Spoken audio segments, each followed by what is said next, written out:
मी तुमच्या गाण्याचं वर्णन सुरुवातीला उत्कट असं केलं.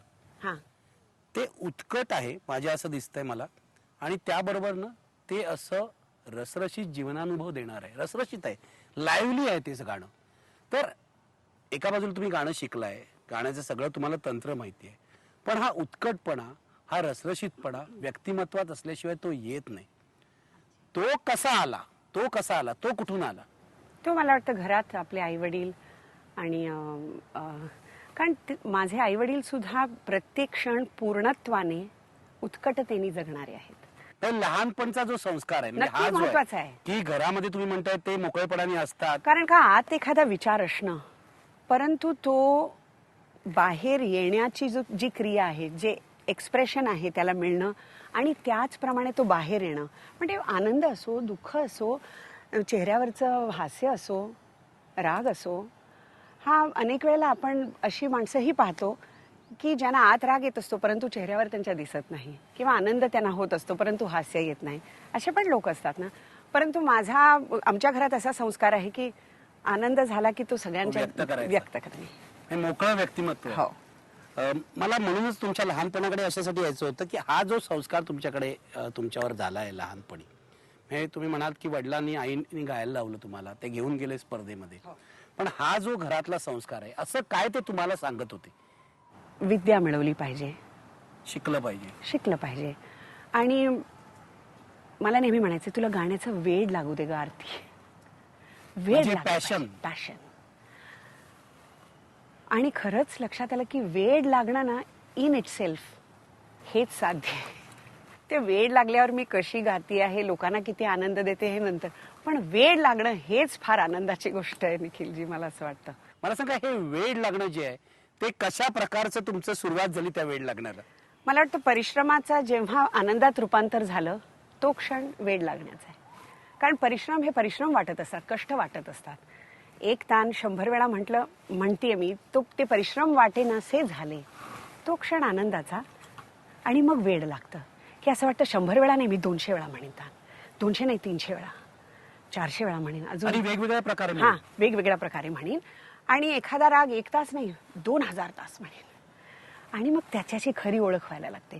प्रत्येक स्वराची इंटेन्सिटी काय आहे, तो काहीतरी सांगत असतो, तो काहीतरी म्हणत असतो. आणि त्याचा आणि माझा संवाद जो आहे हा खरंच मला वाटतं इंट्रोवर्ट होऊन आपण जर रियाज केला तर त्याची जाणीव व्हायला लागते. तो क्षण असावा. तुम्ही वेगवेगळे राग गाता, डोळे मिटता किंवा डोळे उघडे असतात गाताना, तुमच्या डोळ्यासमोर काय असतं? सुरुवातीला रंग नसतात. काय असतं डोळ्यासमोर? परंतु शेप्स असतात, विविध आकार असतात. कारण स्वराकृती हा एक शेप आहे की आरोह अवरोह, वरती जाऊन खाली येणं, मींड हा असा सर्क्युलर, कधी कधी शेप्स असतात, परंतु नंतर तेही नाहीसे होतात. डोळ्यासमोर खरं तर काहीच नसतं. एखादा बिंदू कधीतरी असतो परंतु नंतर मला तरी काहीच नसतं असं वाटतं. एक अशी फक्त डेप्थ असते अशी, तसं काही नसतं. पण टू स्टार्ट विथ थोडे शेप्स असतात की ग म रे सा, ग म रे सा, ध ग रे नि प सा, ध नि सा रे म रे. ह्याला एक शेप आहे, तो सुरुवातीला कधीतरी असतो, परंतु मला असं वाटतं ह्याच्याही पलीकडे जाणं गरजेचं आहे. मला तुम्हाला विचारायचं आहे की तुमचे 3 गुरु आतापर्यंत होते. पहिल्यांदा वसंतराव कुलकर्णी, नंतर किशोरीताई आणि आत्ता दिनकर कैकेणी. तर या 3 गुरूंचा तुमच्या गाण्यावर कशा प्रकारे परिणाम झालेला आहे? वसंतराव कुलकर्णी हे आग्रा ग्वाल्हेर घराण्याचे. प्रत्येक घराण्याची अशी खासियत आहे, तुम्हाला माहितीच आहे निखिलजी. स्वर, शब्द आणि लय ह्याच्या सुंदर संगमाने रागसंगीत उभं आहे. वेगवेगळ्या घराण्यांनी वेगवेगळ्या कन्सेप्टवर त्याला जोर देऊन काम केलेलं आहे. त्याच्यामुळे आग्रा ग्वाल्हेरची एक वेगळी अशी गायकी आहे, थोडीशी लयप्रधान, शब्दांच्या फेकेवर एक विशिष्ट महत्त्व देणारी, परंतु वसंतराव हे अतिशय डोळस गुरु होते. ते शिष्याच्या कुवतीप्रमाणे त्याला शिकवत असत. जशी कुवत असेल, मला वाटतं हे फार मोठ्या गुरुचंच लक्षण. त्यामुळे मला त्यांनी थोडीशी किराणा पण शिकवली होती. बढत अंगाने आलापी करणं आणि प्रत्येक स्वरांनी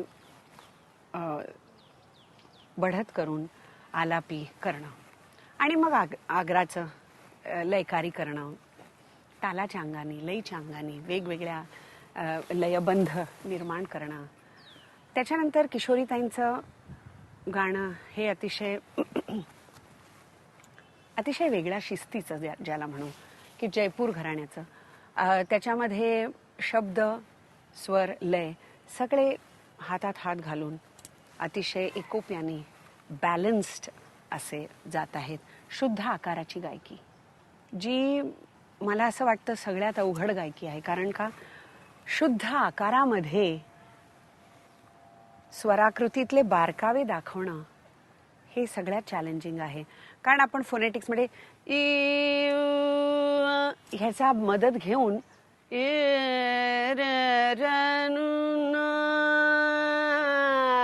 आणि हे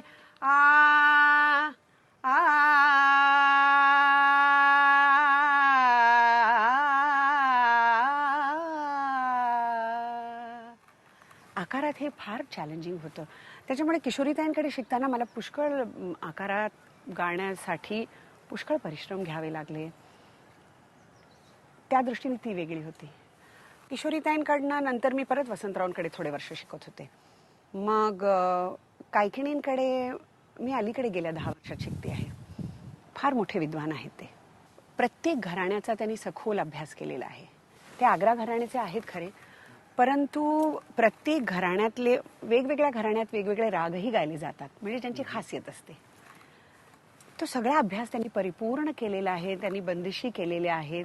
त्यामुळे त्यांचा व्हॉइस कल्चरचा अतिशय अभ्यास आहे की व्हॉइस प्रोडक्शन म्हणजे काय, व्हॉइस कसा येतो, आपले कुठले कुठले भाग त्याच्यात वापरले जातात, कुठले मसल्स वापरले जातात, कुठल्या स्पेसेसमध्ये आपण ते म्हणजे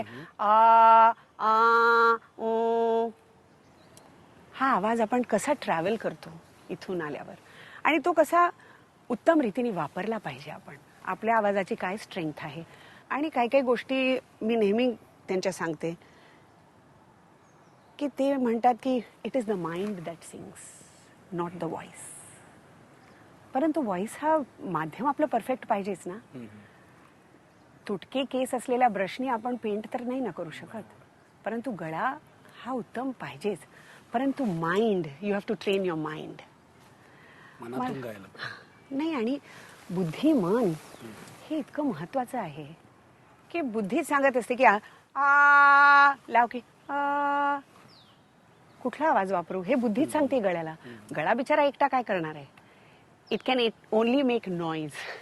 व्हॉइस त्याच्यातनं जर तंतू हलवले आणि हवा गेली तर it will only make noise, पण त्याला अर्थ देते आपली बुद्धिमन. भारतीय संगीत स्वरस्थानांमध्ये नसून स्वरस्थानांना जोडणाऱ्या दुव्यामध्ये आहे, ज्याला आपण मींड म्हणतो.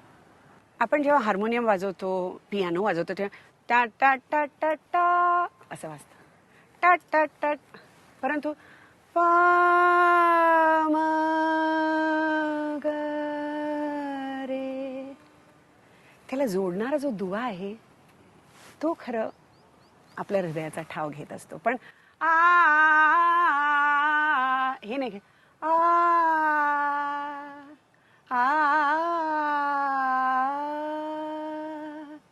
ही जी मींड आहे त्याला किती महत्व आहे. अशा अनेक गोष्टी. मला वाटतं गुरुजी कधी एक वाक्य म्हणत असतात, ती संपूर्ण आयुष्याची शिदोरी असते. प्रत्येक क्षणी त्याची आठवण येत असते. किशोरीताई नेहमी आम्हाला म्हणायच्या, अगं गायक काय नित्य नूतन नवीन चुका करत असतो आणि रोज ती चूक लक्षात येते, परत ती रिपेअर करायची, परत काहीतरी घडतंय बिघडतंय. कलाकार कितीही मोठा झाला तरी त्याला मार्गदर्शनाची गरज असते. नक्की मार्गदर्शन. कारण का शेवटी मला असं वाटतं की प्रत्येक क्षण आपल्याला काहीतरी शिकवत असतो. तुम्ही किशोरीताईंचं वर्णन कसं कराल? त्या चमत्कार आहेत. नायगरा धबधब्यासारख्या आहेत त्या. असे विचार त्यांचे कोसळत असतात अगदी. मला वाटतं गुरु माऊली म्हणजे खऱ्या त्या आहेत.